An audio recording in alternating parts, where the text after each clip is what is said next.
नमस्कार, मी सुरेश चिरडे. आपण पाहतात महाराष्ट्र 24 न्यूज. 13 बंगले परिसरातील पददिवे बंद केल्याप्रकरणी चपराशीवर कारवाई. चपराशी निलंबित.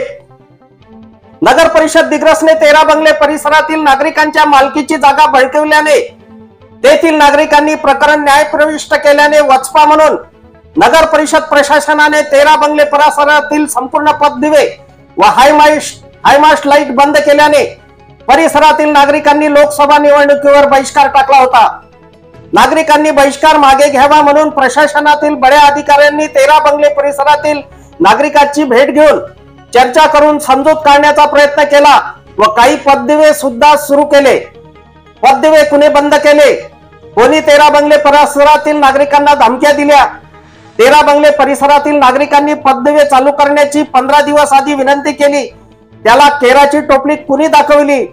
हे सर्व स्रोत असताना मात्र पददिवे बंद केल्याचा ठपका विद्युत विभागात कार्यरत असणाऱ्या चपराशीवर ठेवून त्यांना निलंबित केल्याचा प्रकार घडल्याने सर्वत्र आश्चर्य व्यक्त होत आहे. अफजल खान, ऋषिकेश हिरासह मी सुरेश चिरडे, महाराष्ट्र 24 न्यूज दिग्रस, यवतमाळ. आमच्या पुढील बातम्याच्या अपडेट पाहण्याकरिता आताच आमच्या चॅनलला सबस्क्राईब करा व बेल आयकॉन वरती क्लिक करा. धन्यवाद.